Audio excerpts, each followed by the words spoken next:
Assalamu alaikum, dear students. I am Sohail, your mathematics teacher, and today we are going to discuss about chapter 8. आपकी book का जो page है वो है 158 और इस चैप्टर का नाम है जियोमेट्री ऑफ स्ट्रेट लाइंस। हम इस चैप्टर के अंदर लाइंस के जो बिहेवियर हैं उनको चेक करेंगे। इंक्लिनेशन और ग्रेडियंट यहाँ पे दो नाम लिखे हुए हैं, इनके बारे में डिस्कशन करेंगे और मल्टीपल जो इसमें फार्मूलाज यूज़ होंगे उनको हम देखेंगे और यूटिलाइज़ करेंगे। अगर आप सबसे पहले क्विकली पेज नंबर 163 पे आ जाएं तो आपका जो पहला क्वेश्चन है उसके ऊपर लिखा हुआ है फाइंड द ग्रेडियंट या ब्रैकेट में लिखा हुआ है स्लोप, और अगर आप दूसरे क्वेश्चन को देखें तो इसमें लिखा हुआ है इंक्लिनेशन। तो ये दो चीज़ें हैं, इन दो चीज़ों से रेलिवेंट आज हम पढ़ेंगे। तो पहले इन दो चीज़ों के बारे में हम थोड़ी सी डिस्कशन करते हैं कि आपको आइडिया हो जाए कि ग्रेडियंट या स्लोप क्या चीज़ होती है, इंक्लिनेशन क्या चीज़ होती है, और फिर हम उससे रेलिवेंट क्वेश्चन करेंगे। तो पेज नंबर 159 पे आए, ऊपर लिखा हुआ है inclination of the straight line. Inclination का मतलब क्या होता है? इंक्लिनेशन का बेसिक जो मतलब होता है वो होता है angle. The straight line is the angle theta. Inclination क्या है? The inclination of straight line is the angle theta which the line makes with the positive x axis measured in anti clockwise.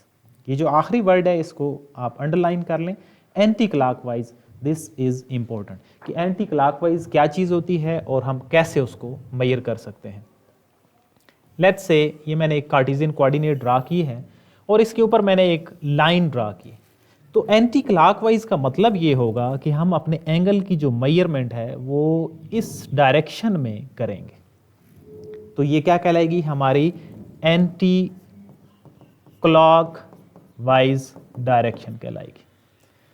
अब इस direction में हम नहीं करेंगे, ये जो इधर से इधर है that is called as clockwise direction. और दूसरी चीज, एंगल क्या होना चाहिए? पॉजिटिव एक्स एक्सिस के साथ होना चाहिए। हम इसको आगे जाकर डिस्कस भी करेंगे कि इसका क्या मतलब है, और अगर एंगल नेगेटिव आ जाएगा तो हम उसको कैसे चेंज करेंगे। This is also important point कि अगर एंगल नेगेटिव 30 है लेट्स से, तो वो कैसे चेंज होगा, और वही आपका इंपॉर्टेंट पॉइंट होगा इंक्लिनेशन के हवाले से। तो इसमें की फैक्ट लिखे हुए हैं 3 से 4। Any line parallel to the X axis is called horizontal line. अगर कोई ऐसी लाइन हो जो कि एक्स एक्सिस के साथ पैरेलल हो, लेट्स से ये आपके पास एक्स एक्सिस है, तो कोई ऐसी लाइन जो कि इस तरह चल रही होगी तो वो क्या कहलाएगी? एक्स एक्सिस के साथ पैरेलल कहलाएगी। दूसरी चीज, any line parallel to the Y axis is called vertical line. ये आपका वाई एक्सिस है, इसके पैरेलल अगर कोई लाइन चलेगी तो वो एक्स के साथ क्या होगी? वो एक्स के साथ वर्टिकल होगी या परपेंडिकुलर होगी, या उसके साथ क्या बना रही है? 90 का एंगल बना रही है। और तीसरा इंपॉर्टेंट है एमसीक्यूज के हवाले से, line which is neither horizontal nor vertical is called oblique line. अब आपके एमसीक्यूज में 4 ऑप्शन दिए जा सकते हैं कि ऐसी लाइन जो कि ना तो हॉरिजॉन्टल हो और ना ही वर्टिकल हो तो वो क्या कहलाएगी। और उसकी ये शेप, ये जो वाइट कलर में है, ये आपको दी गई है कि ये ना तो पूरी हॉरिजॉन्टल है और ना ही पूरी वर्टिकल है, तो ये क्या कहलाएगी? ये आपकी ओब्लीक लाइन कहलाएगी। And the fourth one, inclination of the horizontal line is 0 degree. जो अब देखिए ना, ये पैरेलल लाइन है एक्स एक्सिस के साथ, तो इसका तो कोई एंगल नहीं बन रहा है, इसका एंगल एक्स एक्सिस के साथ क्या बन रहा है? वो 0 डिग्री बन रहा है। ठीक है, यानी कि दो पैरेलल लाइंस अगर हों एक्स एक्सिस के साथ तो उसके दरमियान जो एंगल बनेगा वो 0 होगा। Next one is inclination of the vertical line is 90 degree. उसके बारे में हमने पहले भी बताया आपको कि ये लेट्स से ये लाइन आ रही है, ये वर्टिकल लाइन है, तो ये एक्स एक्सिस के साथ क्या बना रही है? ये 90 का एंगल बना रही है। तो ये था हमारा इंक्लिनेशन के हवाले से। अब हम आते हैं दूसरे पार्ट पे, दैट इज ग्रेडियंट या स्लोप। इसको आप आसान लफ्ज़ों में समझें। आपने किसी गाड़ी में सामान लोड किया हुआ है और उसको आपने अनलोड करना है, तो आप क्या करते हैं? फॉर एग्जांपल वो ट्रक है, तो आप उसके बाहर की साइड पे एक फट्टा लगाते हैं, एक इस डायरेक्शन में आप एक फट्टा लगाते हैं और उसके ऊपर आप सामान को स्लाइड करेंगे तो वो आसानी से नीचे उतर आता है। तो वो जो फट्टा है उसको हम क्या कहेंगे? उसको हम स्लोप कहते हैं। अब वो स्लोप या ग्रेडियंट क्या चीज़ होती है?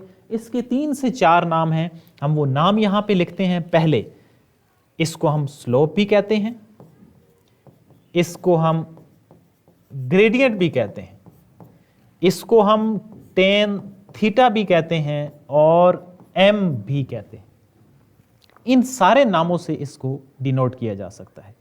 अब यहाँ पे एक एग्जांपल दी हुई है ग्रेडियंट के हवाले से कि एक कार जो है जब अगर हिल की ऊपर की तरफ जाएगी तो उसकी स्पीड कम होती जाएगी, और जितनी ज़्यादा वो स्टीपर होती जाएगी, एक कार अगर ऊपर की तरफ जा रही है तो जितनी वो स्टीपर उसकी ये वाली साइड होती जाएगी, इतना ही कार को ऊपर की तरफ मूव करना थोड़ा सा मुश्किल हो जाएगा।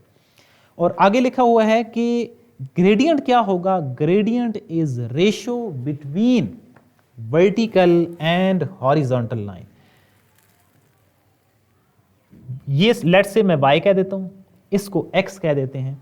तो ग्रेडियंट क्या होगा, ग्रेडियंट होगा vertical dividing by this x और हॉरिजॉन्टल। तो देखिए सामने ये tan थीटा भी लिखा पड़ा है, तो tan थीटा से भी आपको आइडिया हो जाना चाहिए कि ग्रेडियंट का क्या मतलब है। Gradient is equal to vertical dividing by horizontal, या आप इसको क्या कह सकते हैं, इसको आप इसके according y dividing by x भी कह सकते हैं। इनके ये 3 से 4 नाम हैं। अब ये था ग्रेडियंट के बारे में, स्लोप के बारे में, और दूसरी चीज़ हमने क्या पढ़ी है, इंक्लिनेशन या थीटा या एंगल के बारे में। अब इनसे रेलिवेंट हम पहले क्वेश्चंस को देखते हैं कि कैसे आप इनको सॉल्व कर सकते हैं। आपकी एक्सरसाइज है 8.1 और पेज नंबर है 163। तो स्टार्ट करते हैं हमारे फर्स्ट क्वेश्चन से। Question number 1, find the gradient और slope of the line whose inclination is. अब उस लाइन की जो इंक्लिनेशन है वो गिवन है, तो आपने उसका क्या निकालना है, स्लोप निकालना है। This is important. ये सारी जो चीज़ें हैं ये एक ही चीज़ें हैं, एक ही आप उनको नाम भी कह सकते हैं और किसी से भी रिप्रेजेंट कर सकते हैं। ये सारे एक दूसरे के इक्वल हैं। अब लेट्स से मैं लिखता हूं यहां पे m is equal to tan theta. पहले क्वेश्चन में पहला पार्ट है, आपको क्या गिवन है, 0 डिग्री। आपको एंगल दे दिया गया है, यानी कि इंक्लिनेशन आपको दिया गया है, आपको स्लोप की वैल्यू निकालनी है। फार्मूला मैंने सामने लिखा हुआ है, तो आप क्या करेंगे, m is equal to tan और थीटा की जगह पे आप 0 वैल्यू पुट कर देंगे, और आपको वैल्यू 90 तक याद होनी चाहिए। अगर नहीं है तो क्या करेंगे, आप कैलकुलेटर से tan 0 की वैल्यू निकाल लेंगे। The answer is 0, m is equal to 0 है। हम इसके बारे में पहले हमने बात भी की है कि ऐसी लाइन जो कि पैरेलल होगी उसका 0 एंगल होगा, तो फिर उसका स्लोप क्या होगा, उसका स्लोप भी क्या होगा, 0 के ही इक्वल होगा। तो ये था हमारा पहला पार्ट। अब इसके मल्टीपल आपको डिफरेंट एंगल दिए जा सकते हैं, आप ये फार्मूला इस्तेमाल करेंगे, m is equal to tan theta, और उसके अकॉर्डिंग आप उसको सॉल्व करेंगे। लेट्स से सेकंड पार्ट है 30 डिग्री, तो m is equal to tan 30। आपने एंगल की जगह पे उसकी वैल्यू पुट कर दी, तो tan 30 यानी कि 1/√3, या आप कैलकुलेटर से उसको निकाल सकते हैं। तो ये आपका स्लोप की वैल्यू है, विच इज़ 1 डिवाइडिंग बाय √3। अब इसी तरह डिफरेंट एंगल्स दिए गए हैं, 60 डिग्री है, 90 डिग्री है, 120 है। आप उन सारों के लिए क्या निकाल लेंगे, स्लोप निकाल लेंगे। ये MCQs में पूछे जा सकते हैं, आपको डिफरेंट ऑप्शन दिए जा सकते हैं। तो ये इजी क्वेश्चन है, MCQs बेस्ड है, लेकिन आपको इससे आइडिया होना चाहिए, क्योंकि इसी से ही चल के हम आगे चलेंगे कि स्लोप के डिफरेंट और फार्मूलाज क्या हो सकते हैं और इन सारों के दरमियान क्या डिफरेंस है। तो ये था हमारा पहला क्वेश्चन। अब आते हैं इसके दूसरे क्वेश्चन पे। दूसरा क्वेश्चन पहले क्वेश्चन का रेसिप्रोकल है। क्या है उसमें, find inclination of the lines whose slope is. आपको स्लोप्स दिए गए हैं, आपको इंक्लिनेशन निकालना है। तो रेसिप्रोकल कैसे होगा, पहले और दूसरे क्वेश्चन को सर्कल करके एक दूसरे के साथ क्या कर दें, इन्वर्स कर दें, कि पहले क्वेश्चन में आपको एंगल दिया गया है, स्लोप निकालना है, और दूसरे क्वेश्चन में स्लोप दिया गया है, आपको एंगल निकालना है। फार्मूला फिर यही इस्तेमाल होगा। मैं इसी के सामने इसको सॉल्व करता हूं ताकि आपको ज़्यादा क्लियर हो। क्वेश्चन नंबर 2, लेट्स से इसका हम पहले जो है वो सेकेंड पार्ट अटेम्प्ट करते हैं। सेकंड पार्ट में है 0.577। ये क्या चीज दी हुई है? ये स्लोप की वैल्यू दी हुई है, यानी कि ये आपकी m की वैल्यू है और आपने इंक्लिनेशन मींस आपने एंगल को फाइंड आउट करना है। फार्मूला क्या होगा? m is equal to tan theta. अब पिछले अगर आप पार्ट को देखें तो उसमें थीटा की जगह पे जो वैल्यू दी हुई थी वो हमने पुट की है और स्लोप निकाला है। इसमें हमें स्लोप की वैल्यू दी हुई है तो हम स्लोप की जगह पे ये वैल्यू उसकी जो गिवन है वो सब्स्टिट्यूट करेंगे और एंगल को फाइंड आउट करेंगे। अब एंगल कैसे फाइंड आउट कर सकते हैं? tan theta is equal to, आप इनको अगर प्लेस इनकी चेंज कर लें उससे भी कोई फर्क नहीं होगा, ये दोनों एक ही चीजें हैं। 6 इज इक्वल टू 6 है, आप उसको लेफ्ट साइड पे लिखते हैं, राइट साइड पे लिखते हैं, उससे कोई फर्क नहीं पड़ेगा। आपका मेन इंपॉर्टेंट चीज क्या है? टू फाइंड द एंगल, ये चीज आपने फाइंड आउट करनी है। इसके साथ tan है तो आपका tan जो है वो साथ नहीं होना चाहिए, तो tan को आप क्या करेंगे? tan दूसरी साइड पे जाके tan इनवर्स हो जाएगा, ठीक है। इधर tan थीटा था, दूसरी साइड पे जाके ये क्या बन जाएगा? ये tan इनवर्स बन जाएगा। और इससे रेलिवेंट कुछ क्वेश्चन हमने कहां पे देखे थे? चैप्टर 7 के अंदर भी इसको देखा था कि साइन दूसरी साइड पे जाएगा तो क्या बनेगा, कॉस जाता है तो क्या होता है, और इसी तरह tan जाता है तो क्या होता है। और कैलकुलेटर से हमने इनको फाइंड आउट भी किया था। तो कैलकुलेटर से फाइंड आउट करने का मैंने पहले भी आपको प्रोसीजर बताया था। आप क्या करेंगे? शिफ्ट प्रेस करेंगे और फिर tan प्रेस करेंगे तो वो क्या बन जाएगा? वो tan इनवर्स बन जाएगा। आगे आप वैल्यू लिखेंगे 0.577, द आंसर इज 29.98। तो ये जो 29.98 है ये आपका क्या है? ये आपका इंक्लिनेशन है, आपका एंगल है। तो ये था हमारा दूसरा क्वेश्चन। अब इसमें अगर आप थर्ड और फोर्थ पार्ट को देखें तो उसमें कुछ नेगेटिव वैल्यूज दी हुई हैं, तो उनको देखते हैं कि ये जो स्लोप अगर नेगेटिव आ जाएं और उससे क्या फर्क पड़ेगा और हम उसको कैसे सॉल्व करते हैं। क्वेश्चन नंबर 2 ही है हमारा, थर्ड पार्ट है, and this is given value 1.-1.732। ये किसकी वैल्यू है? ये स्लोप की वैल्यू है और एंगल आपने फाइंड आउट करना है, m is equal to tan theta. इस क्वेश्चन पे आपने थोड़ा सा गौर करना है। जब आप कैलकुलेटर से वैल्यू फाइंड आउट करेंगे तो क्या डिफरेंस आएगा और मैं उस वैल्यू को कुछ और लिखूंगा, तो इसलिए इसके साथ स्टार लगा दिए। -1.732 is equal to tan theta. यहां तक तो ये जो पिछला पार्ट है हमारा इसी की तरह का क्वेश्चन चल रहा है, कोई फर्क नहीं पड़ा यहां तक। इसी तरह अगर मैं नेक्स्ट स्टेप में इसको लिखूं तो -1.732 theta is equal to tan inverse -1.732। यहां से आगे कुछ चीजें चेंज होंगी और वो कैसे होंगी? आप कैलकुलेटर से शिफ्ट tan ये सारी वैल्यूज निकालेंगे, -1.732, द आंसर इज -59.9। आंसर क्या आ रहा है? आंसर आ रहा है -59.9, या हम इसको राउंड ऑफ करके ना माइनस का 60 कर देते हैं, but this is not the right answer. ये हमारा फाइनल आंसर भी नहीं है और ये हमारा राइट आंसर भी नहीं है। इसके साथ मैंने क्वेश्चन मार्क कर दिया है, क्यों? आप अब उस डेफिनेशन के पहले मरहले पे जाएं कि इंक्लिनेशन को हम एक तो एंटी क्लॉकवाइज लेंगे और दूसरा वो पॉजिटिव होना चाहिए। अब पॉजिटिव होना चाहिए और उसको कैसे मेजर करते हैं? लेट से आपके पास ये कुछ इस तरह की लाइन आ गई है, तो हमने एंटी क्लॉकवाइज जाना है तो हमें इधर से उसकी वैल्यू चाहिए, ना कि हमें इस तरफ से वैल्यू चाहिए।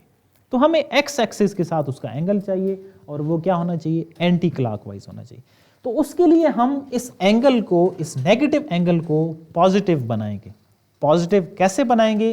देखिए ये जो पूरी लाइन है ये यहां से लेकर यहां तक, इस पूरी लाइन के ऊपर जो एंगल होता है वो कितना होता है? 180 डिग्री। तो हम क्या करेंगे? उस 180 में से जो हमारा नेगेटिव आंसर निकला है उसको हम माइनस कर देंगे। तो हमारे पास जो थीटा की वैल्यू आ रही है दैट इज 120 डिग्री। अब ये हमारा फाइनल करेक्ट आंसर है। तो इंक्लिनेशन का इंपॉर्टेंट चीज उसके लिए क्या है कि वो नेगेटिव नहीं बल्कि पॉजिटिव होना चाहिए। अब इससे रेलिवेंट बहुत ही अच्छा एमसीक्यूज बन सकता है कि आपको नेगेटिव वैल्यू स्लोप की दिया जाए और आपको 4 ऑप्शन दिए जाएं। ऑप्शन ए -59.9 या 60, option B 60 degree, option 3 180 degree and option 4 120 degree. तो कुछ बच्चे उसको -59 करेंगे, कुछ उसको 60 भी करेंगे और जो राइट ऑप्शन होगा वो 120 डिग्री होगा जो कि 180 के अंदर से उस वैल्यू को माइनस करने के बाद आएगा। तो ये एक स्ट्रांग आपका एमसीक्यूज है। इससे रेलिवेंट आपका 4 पार्ट है, उसमें भी नेगेटिव वैल्यू है। तो वो जो 4 पार्ट है वो आपकी असाइनमेंट है, आप इसको खुद सॉल्व करेंगे और उसमें नेगेटिव वैल्यू उसमें भी आएगी तो आप उसको चेक करेंगे कि अगर वो नेगेटिव आती है तो उसको हम पॉजिटिव कैसे बनाएंगे, उसको हम इस तरीके से पॉजिटिव बनाएंगे। तो ये था हमारा सेकेंड क्वेश्चन। हमने इंक्लिनेशन और स्लोप दोनों चीज़ों को देखा है। अब आ जाते हैं हमारे थर्ड पार्ट पे, find the gradient and inclination of the lines joining. अब तीसरे क्वेश्चन के अंदर उसने दोनों चीज़ें पूछ ली हैं कि ग्रेडियंट भी फाइंड आउट करें और इंक्लिनेशन भी फाइंड आउट करें, और इसमें हमारे पास 2 जो हैं वो पेयर ऑफ पॉइंट्स दिए गए हैं, ए वैल्यू दी गई है और इसी तरह बी वैल्यू दी गई है। तो इसको देखते हैं क्वेश्चन 3 को। क्वेश्चन 3 में हमने ग्रेडियंट फाइंड आउट करना है और इंक्लिनेशन भी फाइंड आउट करना है, और हमारे पास जो पेयर ऑफ पॉइंट्स हैं वो हैं 2 और 6 और बी हमारे पास क्या है 5 और 8। अगर 2 पेयर ऑफ पॉइंट्स दिए जाएं और उसका हमें ग्रेडियंट निकालना हो तो उसके लिए जो फार्मूला हम यूज करते हैं वो ये होगा, m is equal to y2 minus y1 over x2 minus x1। m is equal to y2 minus y1 dividing by x2 minus x1। x1 और y1 को हमने 7 चैप्टर में बहुत सारा देखा है जहां पे हमने डिस्टेंस फार्मूला इस्तेमाल किया था, तो ये वही नाम है, सिर्फ फार्मूला जो है वो नया है स्लोप के लिए। एक आपने पहले पढ़ा है इंक्लिनेशन के लिए, राइज ओवर रन या वर्टिकल डिवाइडिंग बाय हॉरिजॉन्टल, या जो tan थीटा की इक्वल है। जब 2 पेयर ऑफ पॉइंट्स आएंगे उसके लिए आप स्लोप क्या निकालेंगे, y2 minus y1 dividing by x2 minus x1। आप इसको ऐसे भी लिख सकते हैं, y1 minus y2 dividing by x1 minus x2। सिर्फ किस चीज का ख्याल रखना है, ये नहीं करना, कुछ बच्चे इसको कर देते हैं y1 minus y2 dividing by x2 minus x1। तो अगर आपने 1 को पहले रखा है तो फिर दोनों ऊपर नीचे आप 1 को ही पहले रखेंगे, अदरवाइज क्या करेंगे आप 2 को पहले रखेंगे, y2 minus y1 and dividing by x2 minus x1। इसको याद रखने का भी तरीका यही है कि ये जो इसके पहले वाली वैल्यूज हैं उसमें क्या आएगा 2 आएगा, तो आप इस तरीके से इसको मेमोराइज भी कर सकते हैं कि जो पहले कंपोनेंट हैं दोनों के पहली जो वैल्यूज हैं उसमें 2 आएगा, या कुछ लास्ट से आप याद कर सकते हैं कि लास्ट वाली वैल्यूज दोनों क्या होंगी वो 1 आएंगे। जो जिस तरीके से आप उसको याद रखना चाहिए, सिर्फ किस चीज़ का ध्यान होना चाहिए, ये दोनों सेम होने चाहिए, इनमें सिमेट्री होनी चाहिए। अगर पहले 2 आएगा तो नीचे भी पहले 2 आएगा, और अगर पहले आप 1 लिखेंगे तो नीचे भी पहले 1 ही आएगा।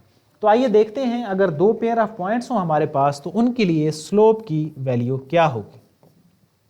y2 minus y1 dividing by x2 minus x1। तो the answer of slope is 8 minus 6, 2 और 3। तो ये आपके पास क्या आ गई, ग्रेडियंट आ गया या स्लोप आ गया। मैं इसके साथ लिख भी देता हूं ताकि आपको याद रहे कि ये कोई मुख्तलिफ चीज़ें नहीं हैं, ग्रेडियंट या स्लोप एक ही चीज़ है। अब दूसरी चीज़ है एंगल या इंक्लिनेशन। तो आपको फार्मूला बताया है कि m is equal to tan theta. आप अपने क्वेश्चन नंबर 2 पे चले जाएं, जिस तरीके से आपने वहां पे वैल्यू यूटिलाइज की थी 2/3 स्लोप की जगह पे और tan थीटा, और इसको मैं डायरेक्ट यहाँ पे लिख रहा हूँ theta is equal to tan inverse 2/3। इसका जो आंसर आएगा वो आप खुद निकालेंगे। अगर तो वो पॉजिटिव आएगा तो वो डायरेक्टली आप लिख देंगे, और अगर वो नेगेटिव आएगा तो फिर आपने क्वेश्चन नंबर 2 का थर्ड पार्ट देखना है कि फिर आप उसके साथ क्या करेंगे। तो ये हमारे पास इसका थर्ड क्वेश्चन। इस थर्ड क्वेश्चन के 3 पार्ट हैं और रिमेनिंग जो 2 पार्ट हैं सेकंड और थर्ड वो आप खुद से सॉल्व करेंगे, वो आपकी होम असाइनमेंट है। आज का हमारा जो लेक्चर था ज्योमेट्री ऑफ स्ट्रेट लाइंस के रेलिवेंट, उसमें ये 2 चीज़ें बहुत इंपॉर्टेंट थी। इनसे रेलिवेंट एमसीक्यूज बनेंगे जो डायरेक्ट ये चीज़ें हैं, और आगे जाके ये मल्टीपल डिफरेंट फार्मूलाज में इस्तेमाल होंगी। वो क्या हैं? वो है इंक्लिनेशन और ग्रेडियंट। उसके लिए इंपॉर्टेंट चीज़ क्या थी कि वो पॉजिटिव होना चाहिए, एक्स एक्सिस के साथ होना चाहिए, और डायरेक्शन जो मैयर होगी वो एंटी क्लॉकवाइज होगी। उससे रेलिवेंट हमने क्वेश्चन को देखा है और स्लोप के फार्मूले को देखा है कि ग्रेडियंट या स्लोप क्या चीज़ होती है। क्वेश्चन नंबर 1 में हमने स्लोप को निकाला है, दूसरे क्वेश्चन में हमने इंक्लिनेशन को निकाला है, और थर्ड क्वेश्चन जो कि स्लोप का डिफरेंट फार्मूला था कि 2 पेयर ऑफ पॉइंट्स हों तो फिर हम कैसे यूज़ करते हैं, वो हमने उसको फाइंड आउट किया। जो नेगेटिव वैल्यू वाला क्वेश्चन था ये बहुत ज़्यादा इंपॉर्टेंट है, इसको आपने समझना भी है और ख़ुद से इससे रेलिवेंट जो पार्ट है वो सॉल्व भी करना है। और इसी तरह क्वेश्चन नंबर 3 है। क्वेश्चन नंबर 3 में ये दोनों चीज़ें फाइंड आउट करनी थी, ग्रेडियंट भी फाइंड आउट करना है, इंक्लिनेशन भी फाइंड आउट करना है, और इससे रेलिवेंट 2 पार्ट आपके होम असाइनमेंट में हैं। तो कल हम स्टार्ट करेंगे क्वेश्चन नंबर 4 से, जो कि तीसरे वाले फार्मूले से ही आगे चलेंगे। तो आई होप आप घर में उन क्वेश्चन को ज़रूर सॉल्व करेंगे, और इससे रेलिवेंट जो थ्योरी है, जो पेज नंबर है 160, 161, अगर आप इनको पढ़ेंगे तो इसी तरह 162 भी, इसके अंदर की पॉइंट जो लिखी हुई हैं वो बहुत ज़्यादा इंपॉर्टेंट है और वो कल की क्लास में इस्तेमाल भी होंगे। अगर आप पढ़ के आएंगे तो आपको काफ़ी सारी चीज़ें उससे रेलिवेंट आसानी से समझ आएंगी। तो this is all from my side for today class. See you in the next class with question number 4। आपने जो असाइनमेंट्स हैं वो ज़रूर सॉल्व करनी है। अल्लाह हाफ़िज़।